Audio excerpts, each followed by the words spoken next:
Всем привет! С вами редакция Олимпуэй, и сегодня мы разбираем задание спикинга на заключительном этапе Всероссийской олимпиады школьников. Пара слов о том, что представляет собой задание на устном туре заключительного этапа. Очевидно, это комментарий к видео, который вы должны подготовить в компьютерном классе на протяжении 15 минут. Непосредственно перед вами будет находиться дисплей, где будет проигрываться видеофрагмент, а также будет факт-файл, который может быть представлен либо в виде листа бумаги, на котором содержится нужная вам информация, или же в качестве текстового документа, который будет находиться на рабочем столе. Важно помнить о том, что необходимо рассчитать время при подготовке и принять во внимание все возможные нюансы. На первый взгляд, все это может показаться очень страшным и непонятным, особенно если вы никогда ранее не работали с подобным форматом. О чем нужно помнить в первую очередь, когда вы готовитесь и выполняете это задание? Перед вами стоит определенная коммуникативная задача, которую вы должны решить. Она указана у вас в самом задании. Вы являетесь членом английского клуба и даете какую-то презентацию его членам. Целью вашей презентации является убедить членов клуба что-то сделать. Например, включить фильм в программу или сотрудничать с какой-то общественной организацией. Когда вы говорите о пунктах, которые указаны у вас в задании, вы должны помнить, что все они должны быть релевантны и иметь отношение к вашему основному месседжу. Почему ваша презентация так важна? Всегда помните об аудитории и цели вашего выступления, это ключ к успеху. Внимательно прочитайте задание и обратите внимание на каждый из пунктов, приведенных в качестве буллет-поинтов для вашего выступления. За освещение каждого из них вы получите по 1 баллу. Каждый балл на счету, поэтому обратите на это особое внимание. Важно также помнить о том, что освещение конкретного пункта означает не просто упоминание какой-то разрозненной фактической информации, а непосредственно логичное построение текста и освещение в полной подробности. Важным и, возможно, центральным аспектом вашего устного выступления является такой критерий, как синхронизация. Что она собой представляет? Представляет она буквально следующее. Вы должны начать свое выступление и закончить его непосредственно с началом и концом видеоролика, по которому вы его готовите. Вы можете сохранить с собой люфт плюс-минус 1 секунду, это не страшно. Но когда вы начинаете говорить плюс 10 секунд по окончании видео или же не договариваете целую четверть минуты, это, очевидно, влечет за собой необратимые последствия в виде снижения количества баллов, которые вы можете получить за выполнение задания. После вашего выступления вам нужно будет ответить на 2 вопроса от вашего партнера. Помните, что в данный момент ключевым аспектом является вежливость. Вы должны поблагодарить своего партнера за его вопросы и улыбчиво на них ответить.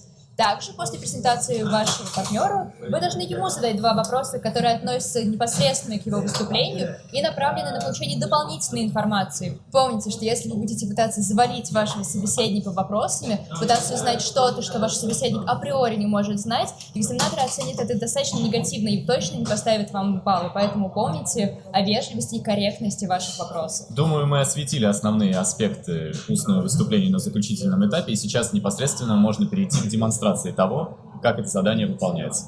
Делать это мы будем на примере задания 2016 года, которые предполагали собой комментарий по трейлеру к фильмам The King's Speech и Alice in Wonderland. Dear members of the English Club, today I am very pleased to present to you one of my favorite films, The King's Speech. I think that this film is a true masterpiece and it will be a great addition to our program. This film was directed by Tom Hopper in 2010. He's a famous British director. It stars many wonderful actors such as Colin Firth, Helena Bonham Carter, and Jeffrey Rush. This film was produced by the Weinstein Company, which we do not support. The genre of this film can be identified as historical drama. That's why the plot mainly revolves around the real historic events. To be more precise, about the struggles that King George VI faced during his rule. They were mainly linked with his speech impediments. The king was known for stuttering. During the film, we can say great character development, and the evolution of the main character is truly inspiring and moving. As I've said earlier, this is a historical drama. That's why the main source of inspiration and information for the film were real historic events. I think that the target audience for this movie is basically everyone who is interested in British history and culture, because the film provides a great insight in that hard time. Not only was this film commercially successful, as it grossed more than $400 million, it was also very highly praised and critically acclaimed.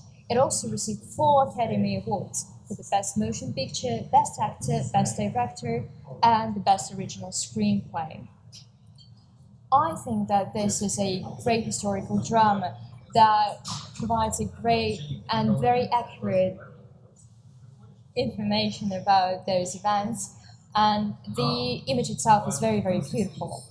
I think that this will be a great movie for a film club because watching this movie, our students can learn more about British history and they can simply enjoy the beautiful picture with such great actors and great music. All in all, I believe The King's Speech is a wonderful film and we should all see it in our English club. Thank you very much for your attention. Thank you so much for your marvelous speech. So, for some 2 times, you actually mentioned that this film is somewhat historically relevant and that it is actually of interest as a historical movie. But what could you say? Is it really historically accurate? Thank you very much for your question. It was indeed really, really interesting. Yes, it was indeed based on historic events, but as any movie, there is always an element of fiction. But I think it doesn't hinder the understanding and it doesn't distract our attention from the main point. Thank you so much. And the other question is, just since we're speaking about, some of the complicated things regarding the movie itself, could you really say that it's really age appropriate? So how could you define the target audience for this particular thing? Yeah, I've mentioned that the movie is appropriate for everyone who's interested in British culture, but in my personal opinion, it would be suitable for people above 14 or even 16 years old.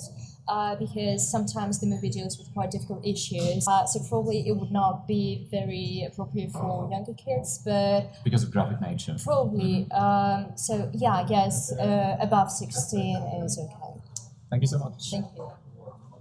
It is my distinct pleasure to greet all the members of our English club who have gathered here today, and in this short presentation I'm going to propose a marvellous film for the list that we are actually now creating, and that is Alice in Wonderland, a comparatively new picture that came out recently, like a few years ago in 2012, and it is a great film in the genre of fantasy that I really want to propose.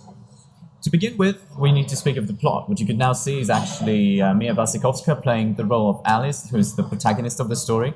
And as you could basically understand, it is based on Lewis Carroll's Alice's Adventures in Wonderland, which is a well-known fiction book. So basically, the plot is all about Alice traveling in the world of absurd, the world of phantasmagoric creatures such as the Cheshire Cat that you could now see on display, and various other things basically surrounding this whole area. What makes this film so special is basically those images and a completely different interpretation of what Lewis Carroll has actually created back in the day. So you could see all sorts of things being adapted to the modern viewer. That was actually done by Tim Burton, the film director, who came out with so many interesting ideas about how to make this picture of an old book be completely relevant to the younger audiences that this thing is aimed to as well. And basically, yeah, to refresh, to refine what has been created back in the day. We also need to say a few words about the box office and the success of the film, so as actually to promote it even more. We need to understand that this motion picture, even though it did receive mixed critical acclaim, has actually received more than $1 billion by this moment, and it was actually nominated for various awards such as Oscar, British Academy ones, and even Saturn, and it did receive so many prizes out there. And it all happened for a reason, just because this picture is a completely new insight into what a fantasy film is. As it also stars Johnny Depp, and there's already a reason to go and watch this thing. So all in all, I'd like to say that this film, with all its new additions, is a great idea for our British club, and I insist that we watch it. Thank you so much for the speech. I was really impressed, and I think that Alice in Wonderland will be a great addition to our program. But I have a couple of questions for you. First of all, I think that in our English club, we're going to have some younger audience. Do you think that the language of the film will be understandable enough for them, or should we provide subtitles? Thank you so much. It'll be my pleasure to respond. From my point of view, the language is still pretty much comprehensible, so it won't be much of a difficulty even for the younger viewers, because generally there will still be about 12, I believe, because nobody else will really be interested in such a grotesque movie to an extent. So it's probably, there won't be many problems with comprehension. Okay, thank you so much. And I was also interested, you've said that this movie is based on a book by Lewis Carroll. How would you estimate the relevance of the movie and the book? Does the movie contradict the book or... Oh, so in terms of correspondence with the book, do they correspond? oh, but they do correspond. But when you take a closer look, and there is a closer juxtaposition of these two, you would basically say that the movie itself is actually a completely different thing that moved away from the initial creation of Lewis Carroll. There are a great many similarities, but you would still say that even the essence changes to an extent. It becomes more dark, maybe even more depressive to an extent, just because of those phantasmagoric images that are implemented in the movie. But generally, yes. They still are close, but they're also very different. Thank you. It was a pleasure to listen to your talk. Likewise.